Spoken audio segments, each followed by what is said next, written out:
Hola, buenas tardes a todos. Bienvenidos a un nuevo webinar de nivel avanzado de la punta del iceberg. Un cordial saludo a las personas que se encuentran conectadas en sala en este momento y también a las personas que están escuchando esta grabación a través de nuestro canal de YouTube.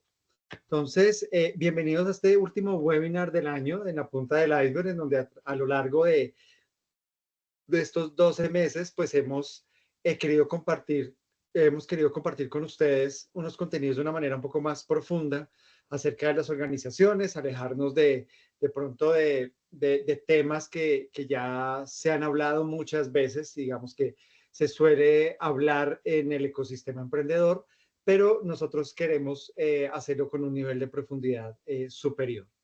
Entonces, muchísimas gracias por eso. Entonces, iniciemos. Nuestra sesión de hoy se llama Scale Up, el reto del crecimiento.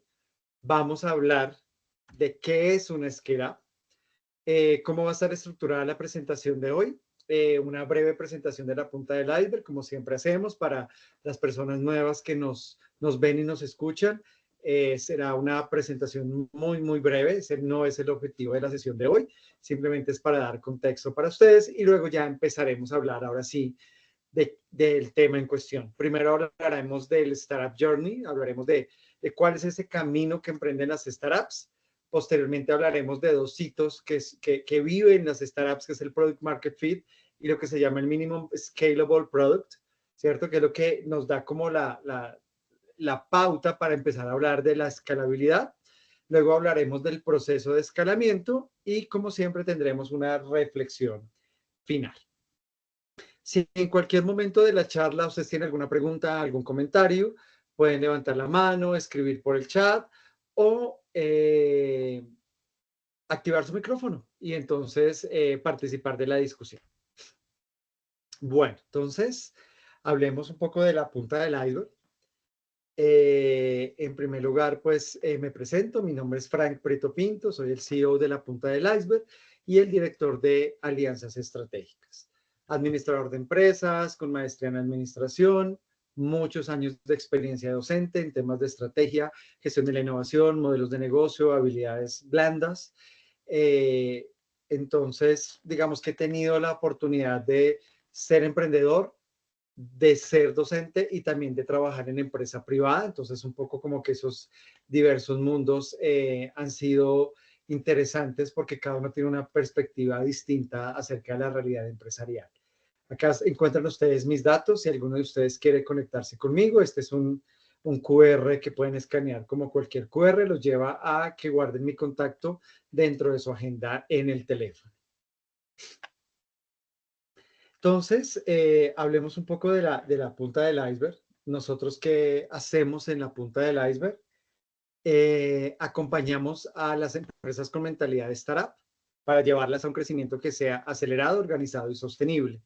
Como siempre hemos dicho, en el ecosistema solo se habla de aceleración y ese es un gran error porque es poner a una persona inexperta a manejar un vehículo que no tiene todo lo necesario a alta velocidad. Entonces, tarde o temprano, lo que va a suceder es que este vehículo se va a estrellar.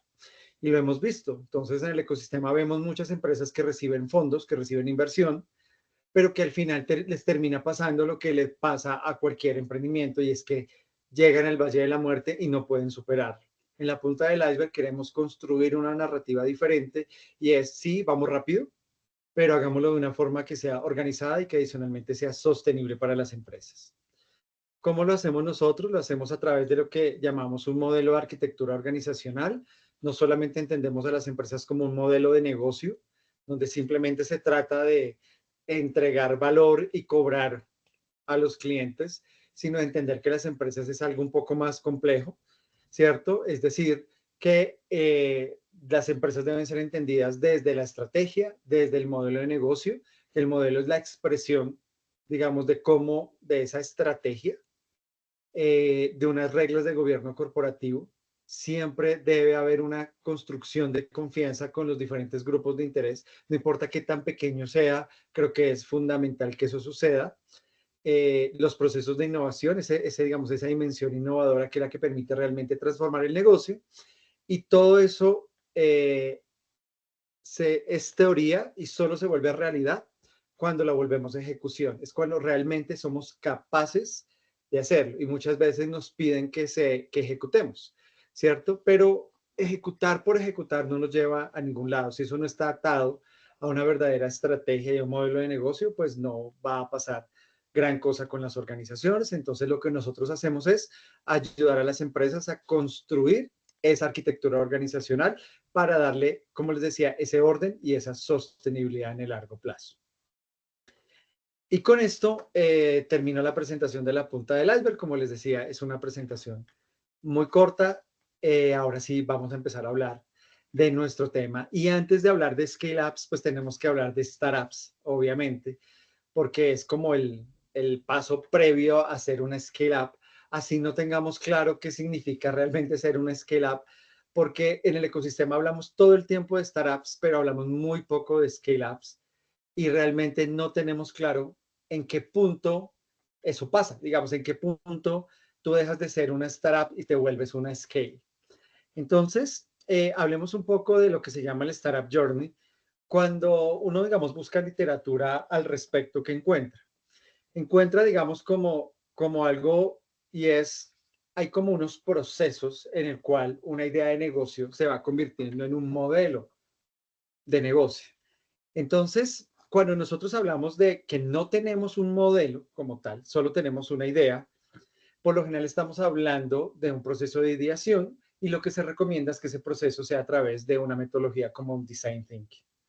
Cuando yo ya tengo, digamos, un prototipo o una idea más o menos clara de lo que yo quiero, paso a validar ese modelo de negocio. O sea, todavía no lo tengo validado y ahí uso metodologías como Lean Startup, que es la metodología reina en este momento, para validar modelos de negocio, que es lo que normalmente llamamos el Business Model Canvas o el Lean Startup Canvas, ¿cierto?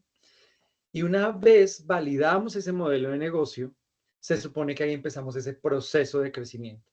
Pero no está muy claro si crecer, si escalar o hacer ese proceso de growth realmente es lo que nos lleva a convertirnos en una scale up.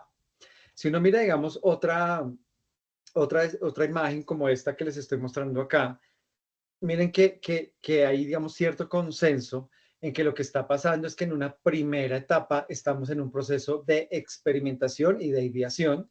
Cuando tenemos un prototipo, lo que hacemos es iterar ese modelo de negocio que no está validado hasta llegar a lo que se llama el product market fit, que también ahí viene la pregunta, ¿qué significa tener product market fit? Y se supone que cuando yo paso eso, entonces ya puedo empezar a crecer, pero realmente no lo llamamos un proceso de crecimiento, sino lo llamamos un proceso de growth hacking, que es hackear el crecimiento, es decir, crecer más rápido de lo que crecería en condiciones normales. Y ahí es donde creemos que cualquier empresa que esté en un proceso de growth hacking ya automáticamente es una scale up. Nosotros en la punta del iceberg, digamos, como analizamos un poco esos procesos, entonces tenemos como una idea de cómo podemos simplificar esto aún más, a ver si esto tiene, digamos, algún sentido. Y es, realmente cuando yo tengo una idea de producto, no tengo nada más ahí.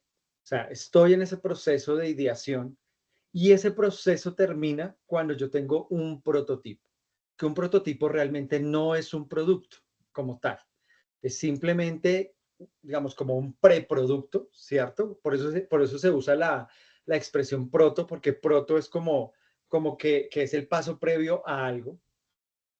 Y cuando yo tengo el prototipo, yo lo que empiezo a hacer es a validar la hipótesis de que ese prototipo puede llegar a ser un producto. Y cuando yo estoy en ese proceso de validación de esa hipótesis, digamos, como en un proceso científico, como de, no sé si esto a la gente le interesa, pero yo voy a asumir que sí, lo que yo estoy haciendo es validando una hipótesis.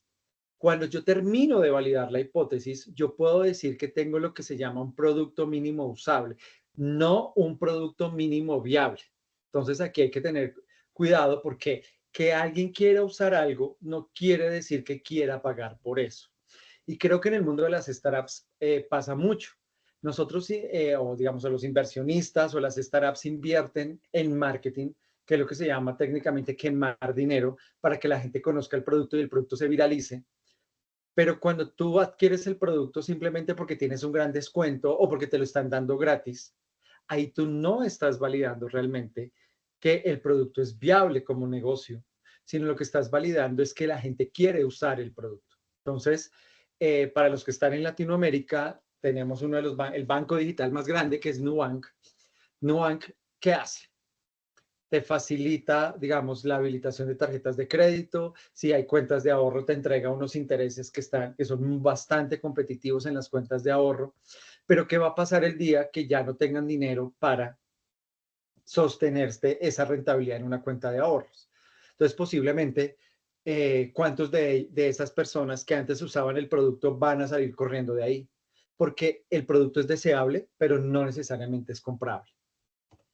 Entonces, cuando yo realmente me doy cuenta que mi producto es usable, ahí es cuando ya empiezo a desarrollar una idea de negocio. Cuando digo, bueno, la gente quiere el producto, pero ¿cómo volvemos eso un negocio? ¿Cómo vuelvo eso un producto que la gente quiera pagar por él y que a mí me genere una rentabilidad? En ese proceso de iteraciones, cuando yo puedo llegar a un producto mínimo viable. Y muchas veces nosotros hablamos de saltarnos del prototipo al producto mínimo viable. Y creo que hay un paso intermedio en donde nos debemos sincerar y decir, no, de pronto el producto es chévere, pero todavía no es un negocio como tal. Una vez yo tengo ese producto mínimo viable, empiezo a trabajar en lo que se llama un modelo de negocio no validado.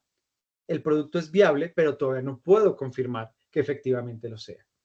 Cuando yo confirmo que el negocio, el modelo de negocio es válido, ¿cierto? Es porque he alcanzado el product market fit y más adelante en la siguiente diapositiva vamos a ver qué es eso.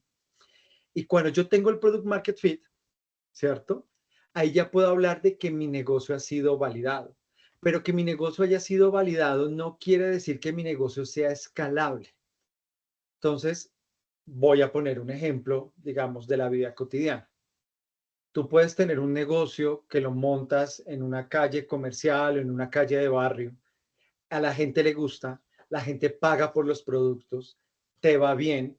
Digamos, a lo largo de los años tú demuestras que tu negocio es sostenible, pero eso no quiere decir que tu negocio pueda escalar. Eso no quiere decir que tú puedas montar más sucursales o que puedas dar un salto de innovación importante.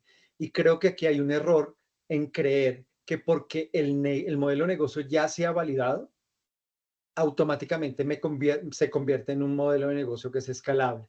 Por eso nosotros creemos que hay como un punto, digamos, antes de hablar de pasar a hacer una scale up, y es cuando yo tengo modelo de negocio validado, que después de varias iteraciones me lleva a un producto mínimo escalable. Entonces, miremos un poco cuál es la diferencia entre esos dos. Entonces, resulta que el product market fit es una evaluación relativamente subjetiva, ¿cierto? De qué tanto el producto hace match con el mercado. Por eso se llama Product Market Fit, o sea, que es el match entre el producto y un mercado. Y lo que quiere decir es que el producto en gran medida suple o satisface las necesidades de los clientes, no completamente, pero en una gran medida resuelve sus problemas, cumple sus expectativas en un mercado que es lo suficientemente atractivo para que valga la pena, pues, vender un producto en ese mercado. Entonces, eso es lo que uno hace cuando tiene un product market fit. Y entonces se habla de que hay como tres fases de desarrollo del product market fit. Primero, la deseabilidad, es decir, que la gente quiera el producto, que si ustedes se dan cuenta de lo que llamábamos el producto mínimo usable, es decir, que la gente quiera usar el producto, que sea un producto que la gente diga, oye, a mí me encantaría poder tener. Luego está la factibilidad, que si se dan cuenta es lo que llamaríamos el producto mínimo viable o el producto mínimo factible. Es decir, que además que el producto sea deseable, que la gente lo quiera usar o consumir, la gente quiera pagar por él o que sea económicamente viable. Y luego viene lo que se llamaría ya el product market fit, que aquí el concepto es de que el producto se puede escalar sin perder deseabilidad ni perder factibilidad. Porque pasa mucho que cuando uno crece, yo siempre he dicho que el gran riesgo de una empresa es que le vaya bien, porque cuando la empresa le empieza a ir bien es cuando empezamos a tomar malas decisiones, cuando ampliamos la capacidad, contratamos vendedores, contratamos empleados, hacemos inversiones en activos fijos y dañamos la calidad. Y eso es una realidad. Cuando uno crece, la calidad se daña.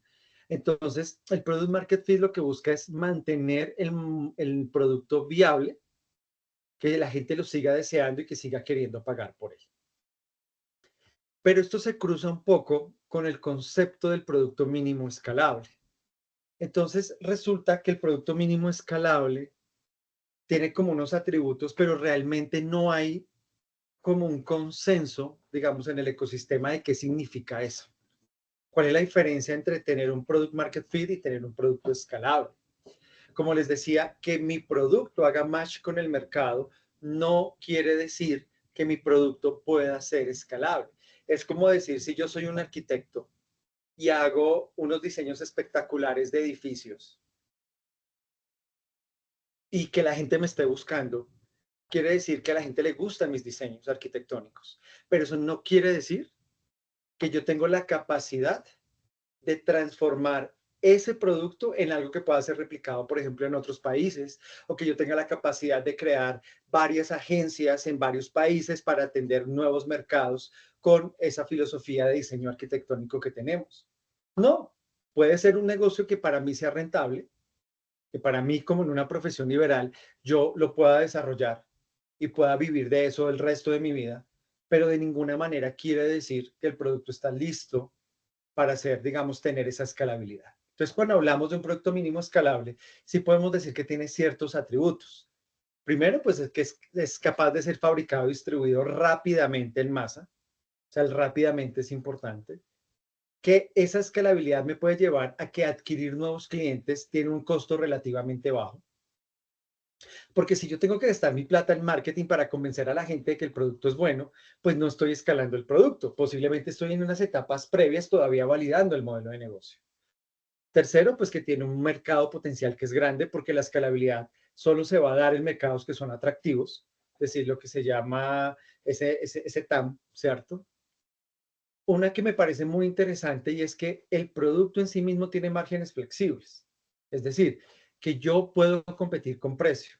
Y ahí es donde viene una cuestión y uno dice, no, pero si mi producto es exclusivo, si mi producto, digamos, le apunta a un perfil muy alto, pero de todas maneras, tu producto tiene la posibilidad de tener esos márgenes para enfrentar cualquier problema, digamos, en la cadena de suministro, en los costos, y que eso no haga que el precio del producto se eleve automáticamente simplemente porque algo pasó. Por otro lado, que tengo tecnología confiable para escalar la producción. Recuerden el arquitecto que es muy bueno, pero él no puede fácilmente desarrollar la tecnología humana para que sus pupilos también tengan esa visión arquitectónica. Entonces, posiblemente a ese dueño de esa agencia de arquitectura le toca estar siempre dirigiendo cada uno de los proyectos porque no puede soltar a los otros arquitectos, porque posiblemente el desarrollo de esa tecnología confiable en humanos no es tan fácil. Por otro lado, hay una baja inversión per cápita. Ojo, esto no quiere decir que al escalar no tenga que invertir mucho dinero. Lo que quiere decir es que per cápita, por producto, pues la inversión es relativamente baja. Y por otro lado, que puedo sostener ese crecimiento a lo largo del tiempo. Y tal vez esto sea lo más importante de un producto escalable. Y es que no es como un momento de aceleración en donde yo hundo el acelerador y voy a 200 kilómetros por hora, pero después me toca bajar a 50, sino que puedo mantener un buen ritmo a lo largo del tiempo. Entonces, ahora sí hablemos de qué significaría ser un escalable. Y como les decía, pues no hay un consenso y cuando uno busca, digamos, esa definición oficial, pues es un poco aburrida. La definición oficial de un scale-up es una empresa con mínimo 10 empleados que ha crecido el 20% anual en promedio durante 3 años consecutivos en uno de dos aspectos, o en número de empleados o en facturación. Eso es la definición oficial, digamos, de la OCDE. Y uno dice, bueno, al menos hay una definición. pero no suena tan inspiradora, tan fantástica como estamos acostumbrados en el ecosistema emprendedor. O sea, de hecho, suena bastante alcanzable, es decir, crecer el 20% anual en empleados o en facturación durante 3 años seguidos, pues parece algo un poco más real, digamos, más lograble, versus esa idea que tenemos de que ninguna puede llegar a ser una scale-up, que ninguna puede escalar, que ninguna puede crecer, ¿cierto? A ese nivel. En todo caso, si ustedes miran, crecer al 20% anual es casi crecer un 70-80% a lo largo de ese periodo. Es decir, estamos hablando como de casi duplicar la operación, la facturación o la planta de empleados, que pues de todas maneras eso no cualquier empresa lo hace. Ahora, si profundizamos y tratamos de encontrar, digamos, una descripción un poco más interesante de lo que es una scale-up, esta es algo, digamos, es como el fondo de lo que nosotros les queremos mostrar a ustedes en esta sesión de hoy, y es que una scale-up es una empresa que sufre un proceso de transformación interna. Entonces, miren lo interesante porque la startup está todo el tiempo pensando hacia afuera. Mi producto es usable, mi producto es viable, mi producto hace match con el mercado, mi modelo de negocio es viable. Y aquí se está diciendo que la scale-up es una empresa que tiene un proceso interno de transformación que está basado en la movilización y combinación de lo que se llama los impulsores del crecimiento o el scaling up drivers, ¿cierto? Es decir, como eso que activa ese proceso de transformación interna. Y aquí ya empieza a tener sentido y uno darse cuenta que realmente hay una diferencia entre ser una startup y ser una scale up. No quiere decir que yo me olvido del mercado, todo lo contrario, quiere decir que esa transformación interna me prepara para ese proceso de escalamiento y de crecimiento. ¿Cuáles son esos 3 impulsores del crecimiento? La innovación, la inversión y la expansión, lo que se llama la expansión en red. Entonces, no me voy a centrar en explicar cada uno de ellos porque finalmente creo que ya en general sabemos qué significa. ¿Sí? ¿Alguien activó su micrófono? Bueno, entonces, cuando hablamos de innovación como algo que me ayuda a, digamos, o que me obliga a transformarme, estamos hablando de investigación y desarrollo, de innovación disruptiva, de adopción digital, que también lo podríamos llamar como los procesos de transformación digital, y de los procesos de desarrollo de negocios. Cuando hablamos de inversión, como otro activador de ese proceso, estamos hablando de que yo invierto en capital humano, invierto en capital físico o invierto en activos intangibles. Y si uno se da cuenta, las startups en general no hacen ese tipo de inversiones. Las startups por lo general invierten en el producto o invierten en marketing, pero no necesariamente están haciendo un proceso consciente de inversión en este tipo de cosas. Y hay un tercero que tal vez es el que suena más raro de ese proceso de transformación interna y es lo que se llama la expansión en red. Y es cuando la empresa se está preparando para qué?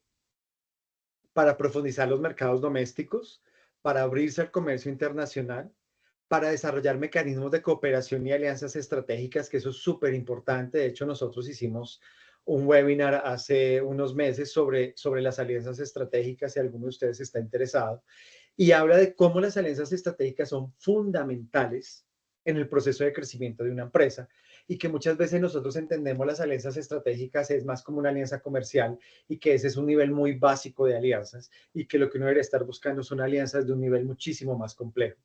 Y por otro lado habla de las plataformas digitales, es decir, cómo a través de la tecnología yo puedo expandir mi negocio en otras redes, digamos, de relacionamiento y de poder.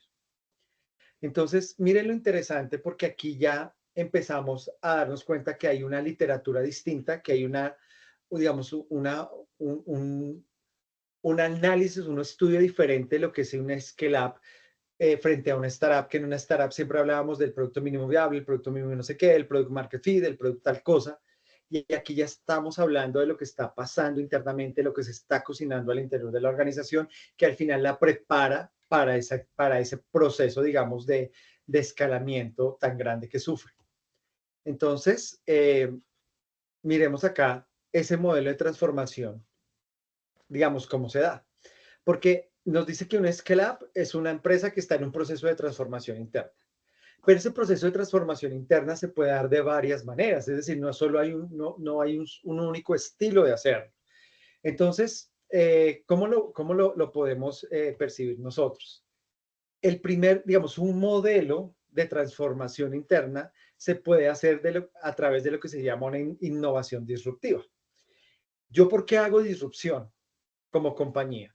Porque básicamente quiero construir una ventaja competitiva. ¿Qué es una ventaja competitiva? Algo que es difícil o muy difícil de ser copiado por la competencia.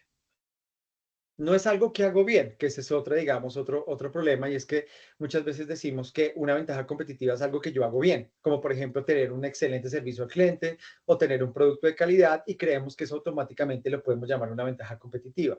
No, realmente una ventaja competitiva es algo que es difícil de imitar por la competencia.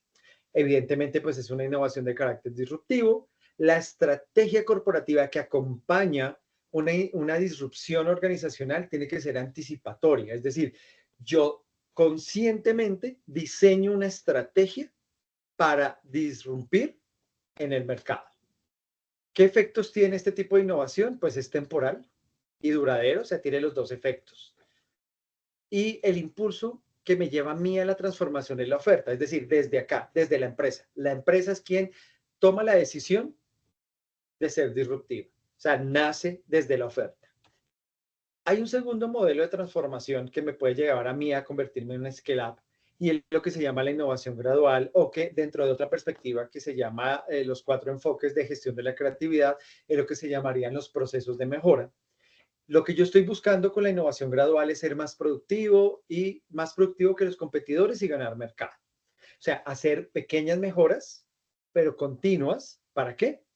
Para ser mucho más competitivo y ojalá ganar mercado. Es un tipo de innovación incremental, es decir, no es como la anterior, que es romper con lo que hay, hacer algo completamente diferente, que genere una ventaja competitiva, que la competencia se quede como, ¿y ahora qué vamos a hacer? Sino que aquí vamos incrementando. También es anticipatoria, es decir, yo preparo y yo defino en qué quiero incrementar mi competitividad, cuáles son esos aspectos en los que quiero mejorar. El efecto de estos cambios es duradero, porque como se va acumulando, va siendo incremental, eso se va fortaleciendo, y nuevamente el impulso a la transformación se da desde la oferta. Hay un tercer modelo de transformación y se llama escalar más de lo mismo, que es lo que nosotros solemos entender como el proceso de escalamiento, y es haga lo que está haciendo, pero en una magnitud más grande. Entonces aquí el propósito es producir más usando el mismo modelo de negocio. Pero si ustedes se dan cuenta, uno no necesariamente escala haciendo más de lo mismo, sino también puede escalar el negocio cambiando por completo el negocio, que sería una disrupción, o haciendo procesos de mejora continua o mejora incremental.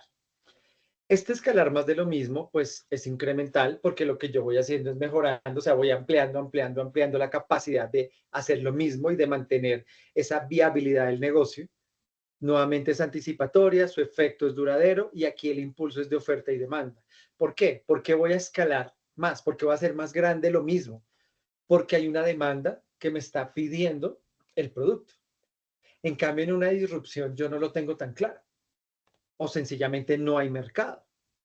Sencillamente quiero cambiar, ¿cierto? Quiero hacer algo distinto a lo que están haciendo los demás. En una innovación gradual, pues realmente los clientes, es muy difícil que el cliente te pida los cambios graduales, ¿cierto? El cliente no sabe eso, el cliente no tiene conocimiento de los procesos internos como para todavía tener la capacidad de decirte en qué tienes que mejorar. Él te va a decir lo que tiene que mejorar de cara a él, pero no te puede decir lo que tienes que mejorar, digamos, en toda la cadena de valor. Y el último o cuarto modelo de transformación que me lleva al escalamiento es lo que se llama escalar direccionado por la demanda. Y aquí lo que se hace es aprovechar esos incrementos temporales en la demanda. Es una innovación disruptiva porque rompe, ¿cierto? Porque como que son momentos en los que la demanda se dispara, que es lo que pasó en la pandemia. Si ustedes se dan cuenta, muchas empresas crecieron un montón durante la pandemia. ¿Y qué les pasó después? Muchas de esas se quebraron. ¿Por qué? porque escalaron. El impulso para el escalamiento fue la demanda y esa demanda fue un incremento temporal. Y realmente fue una estrategia de tipo reactivo. De las 4 formas de escalar, esta es la que se considera una estrategia de tipo reactivo y el efecto es temporal. Uno lo ve en muchas marcas que durante los 2 años de la pandemia se posicionaron, crecieron un montón, estaban en el top of mind de la gente y ahora ni las recordamos. Muchas de esas se quebraron, consiguieron inversión y ahora ya no existen o su modelo de negocio cambió. ¿Por qué? Porque hubo un cambio temporal en el comportamiento de la demanda, pero realmente simplemente estábamos reaccionando a lo que estaba sucediendo. ¿Fue un escalamiento? Efectivamente, sí fue un proceso de escalamiento. Entonces, cuando uno está hablando de eso, dice, bueno, entonces, dependiendo del modelo de escalamiento, digamos, de ese modelo para transformarme internamente, ¿qué está pasando en la organización antes, durante y cómo eso? Entonces, vamos a mirarlo para cada uno de los modelos. Entonces, resulta que cuando yo tengo innovación disruptiva, ¿qué está pasando en la organización antes de que inicie ese proceso de escalamiento? Es una empresa que está gastando mucho dinero en investigación y desarrollo y en equipos de tecnología de información y comunicaciones. Tiene una alta deuda, que esa alta deuda es, digamos, puede ser expresada en una deuda con los mismos socios. Es decir, cuando uno, por ejemplo, tiene una startup y trabajamos un montón de horas y somos personas altamente calificadas, pero no tenemos un sueldo, ni siquiera nos costeamos eso. Eso técnicamente es una deuda muy alta. Cuando estamos teniendo, por ejemplo, un CTO o un equipo de desarrollo en tecnología, pero a ese equipo no le estamos pagando un salario, sino que le estamos entregando participación en el negocio. Eso es una deuda para nosotros, porque al final debemos compartir con ellos eh, las utilidades que se generen si en algún momento se generan y va a ser costoso. Va a ser costoso entregar participación del negocio. Es lo más caro que hay de todas las formas de financiación que tiene una empresa. La más costosa es tener socios. Por eso es tan difícil tomar esa decisión. Entonces, una empresa que quiere escalar a través de un proceso de innovación disruptiva está gastando mucha plata en eso. Está gastando mucha plata en innovación, en desarrollo y en personal altamente calificado. Durante el proceso de escalamiento, estas empresas, pues, van a tener que tener salarios más altos. ¿Por qué? Porque ya tienen personal calificado y ahora necesitan personal aún más calificado, entonces los salarios se disparan y están buscando, digamos, más productividad y más rentabilidad. Es decir, estamos en esa búsqueda de ser productivos y ser rentables, porque recuerden que se ha hecho mucha inversión, entonces queremos que en el proceso de escalamiento se vean un poco reflejados los resultados de tanto esfuerzo. ¿En qué se diferencia, digamos, una empresa frente a su competencia cuando ha iniciado un proceso de innovación disruptiva? Primero, tiene equipos más diversos, porque cuando tú empiezas a tener gente mucho más capacitada, pues empiezas a traer gente, digamos, con pensamientos complementarios. Y hay algo muy interesante y es que tiendes a tener trabajadores y directivos más jóvenes, porque la disrupción tiene que ver un poco con desafiar lo establecido. Y a la medida que uno se va volviendo mayor o se va volviendo más viejo, uno va perdiendo flexibilidad cognitiva, mientras que la gente joven tiene una mayor capacidad de adaptarse a los cambios en el entorno, que eso es, digamos, una de las características principales de la flexibilidad cognitiva. Y el proceso de transformación de la compañía se expresa primero innovando, luego invirtiendo y luego haciendo esa expansión en red.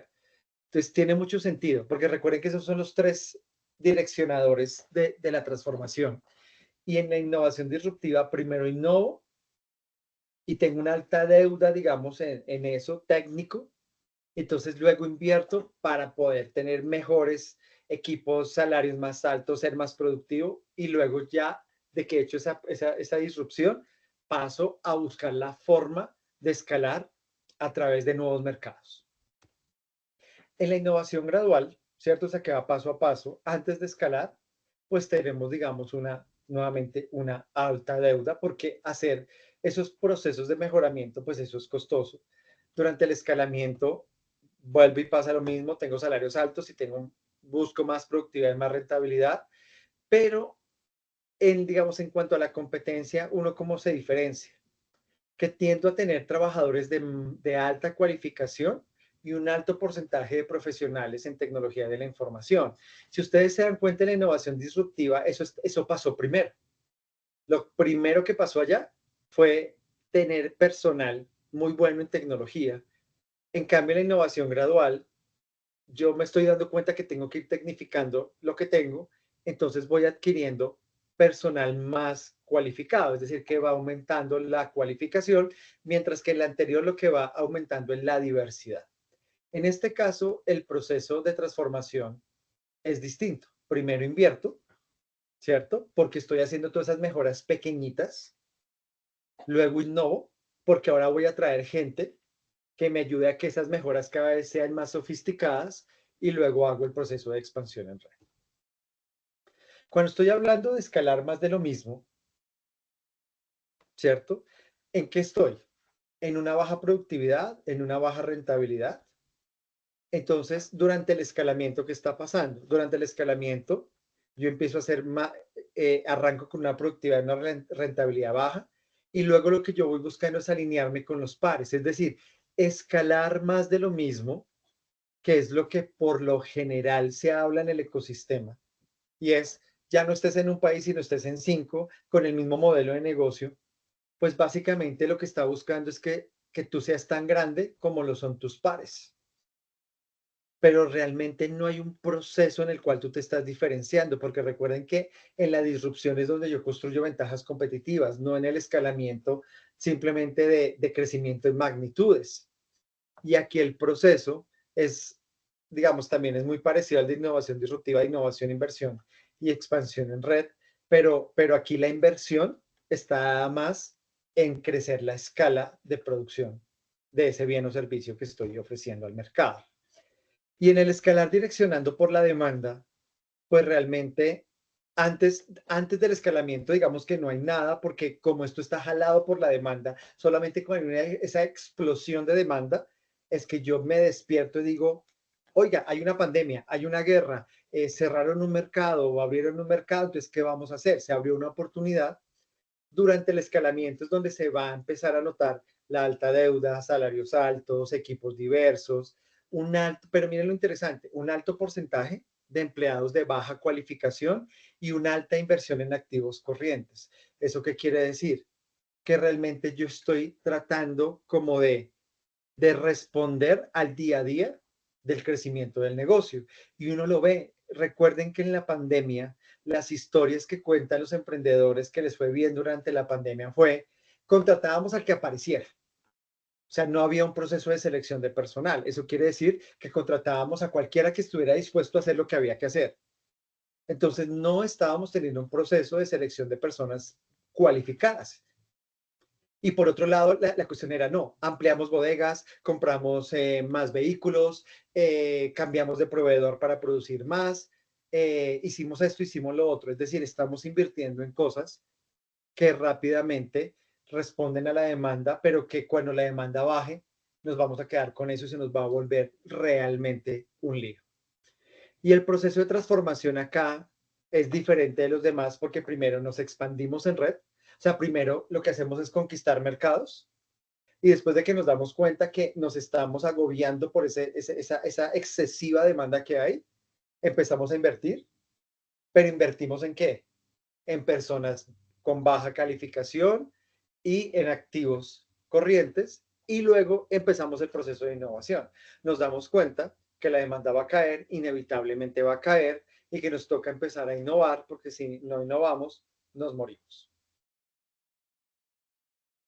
Y entonces uno dice, bueno, ¿cuáles son las implicaciones para una scale up de acuerdo, dependiendo del modelo que tú estés, digamos, escogiendo para hacer el escalamiento?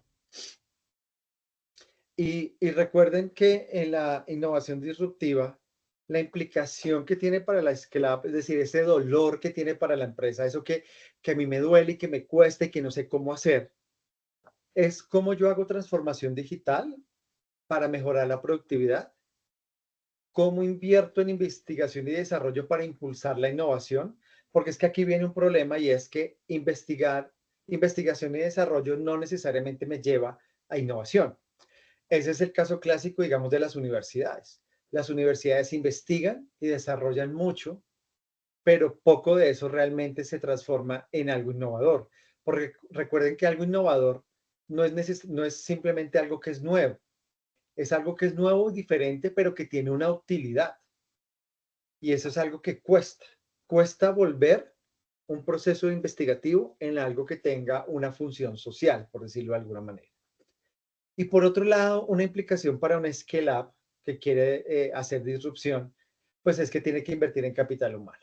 Entonces, tiene que tener salarios más altos, tiene que tener mayor diversidad, porque es que si tú no tienes diversidad de pensamiento, ¿cómo vas a tener un proceso disruptivo? Es prácticamente imposible. Si todos estudiamos, si todos somos amigos que estudiamos en la misma universidad, todos tenemos no barrio, si todos tenemos las mismas profesiones, si todos pensamos políticamente lo mismo, va a ser imposible que una empresa realmente sea innovadora desde la disrupción.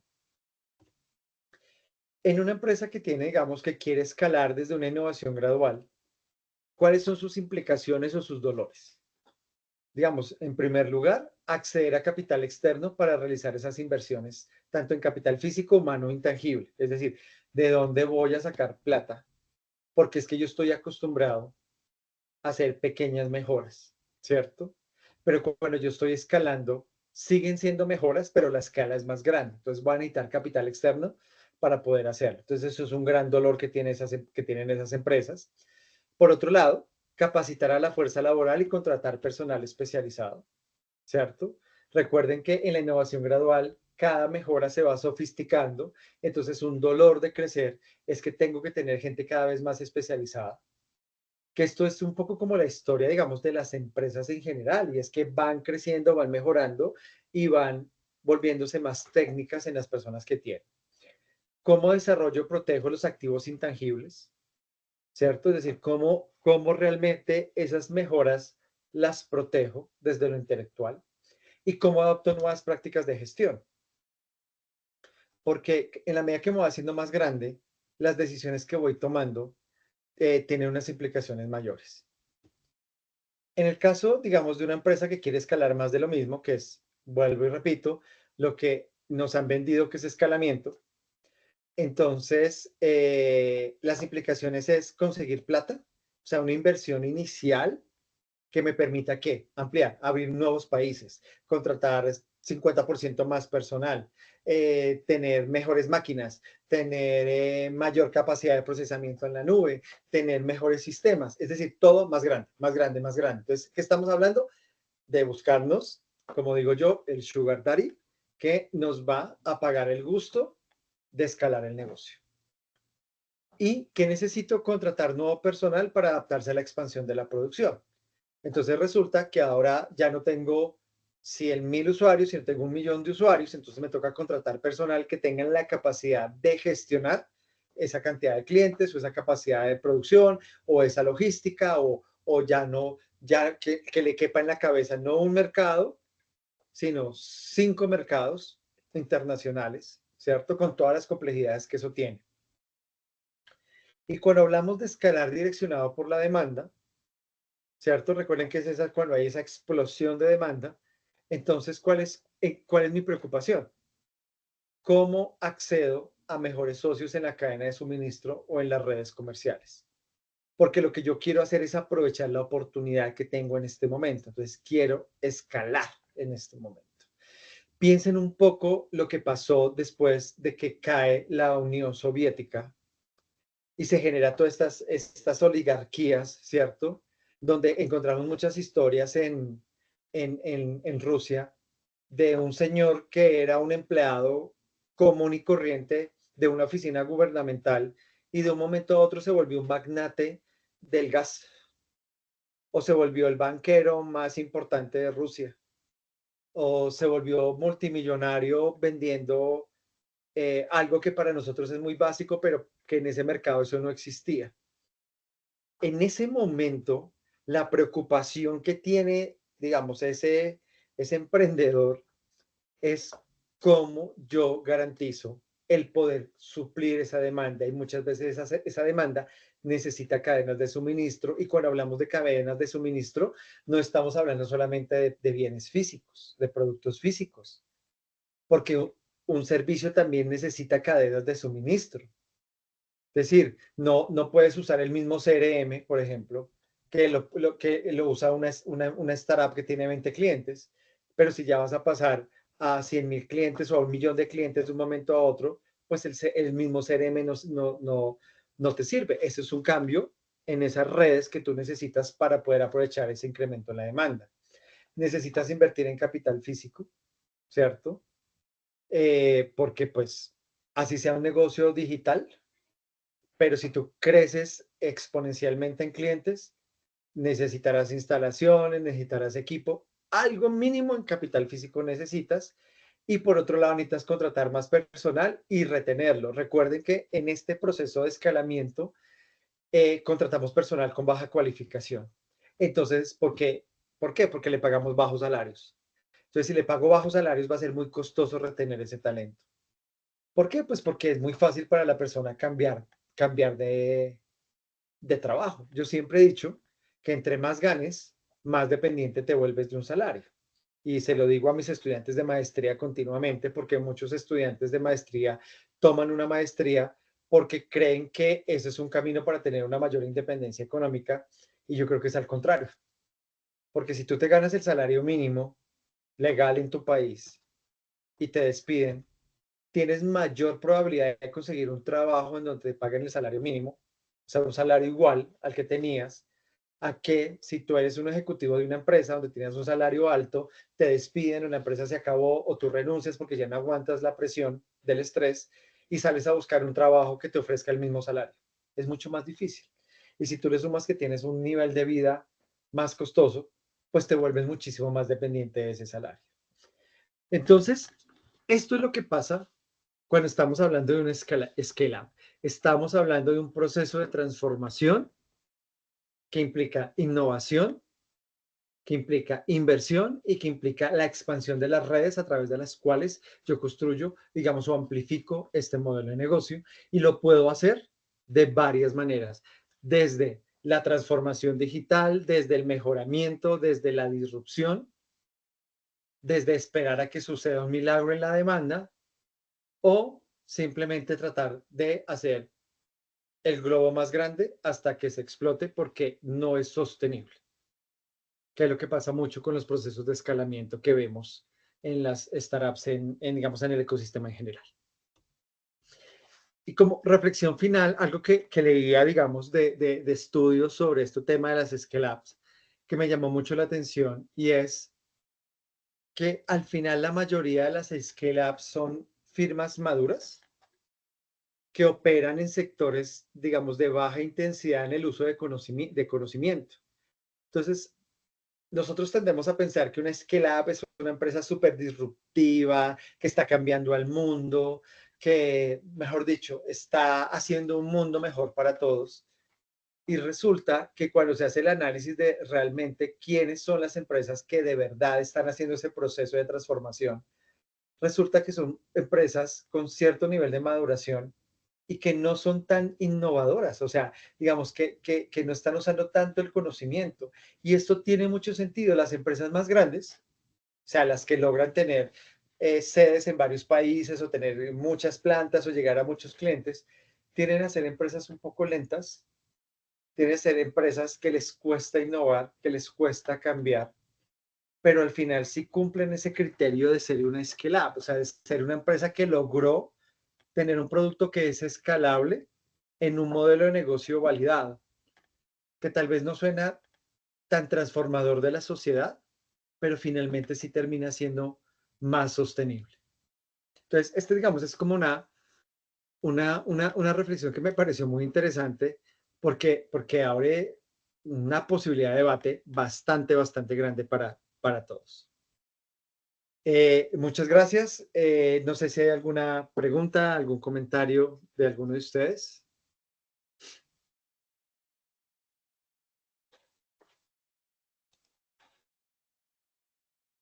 ¿no? Bueno, entonces, ya para terminar, les quiero invitar a que hagan parte de nuestra comunidad en WhatsApp. Nosotros tenemos varios grupos en WhatsApp donde compartimos noticias, compartimos eventos. Nuestra página web es lpdi.co. Nosotros tenemos la base de eventos y convocatorias para el ecosistema emprendedor más grande de Latinoamérica. Van a encontrar eventos y convocatorias en muchos países de la región, en España y en Estados Unidos para el ecosistema, digamos, para emprendedores latinos. Y hay oportunidades para todos. Creo que es una buena forma de encontrar oportunidades. También tenemos un canal de noticias, lo compartimos a través de uno de los grupos que tenemos en WhatsApp. Seleccionamos y curamos noticias en emprendimiento, estrategia, mercado e innovación y las compartimos todos los días para que ustedes tengan, digamos, una selección de cosas que creemos nosotros que son importantes aprender dentro del ecosistema. Si alguno de ustedes desea un certificado de participación de esta charla, simplemente escanea este código, son 2, 3 preguntas y a la vuelta de 2, 3 días les entregaremos un certificado digital de participación que pueden conectar con sus plataformas y sus redes sociales. Entonces, nuevamente, no sé si tienen alguna pregunta, algún comentario. Esta grabación se compartirá en YouTube en los próximos días para quienes quieran recordar la sesión. También para que si ustedes consideran que fue algo interesante y que quieren de pronto invitar a alguien, si alguno de ustedes quiere tener la presentación, nomás que nos comenten, nos escriban y con mucho gusto se la hacemos llegar. Y pues para terminar, dejo también el QR para nuestra comunidad en WhatsApp, si alguno de ustedes quiere participar en ella.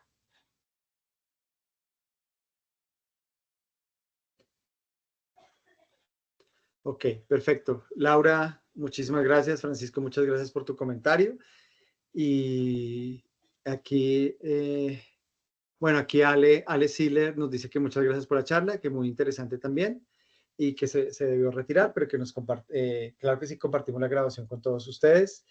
Y pues nada, esperamos el próximo año continuar con esta serie de webinars también, tratando temas un poco más profundos para diferenciarnos un poco de la cantidad de webinars que hay en el ecosistema.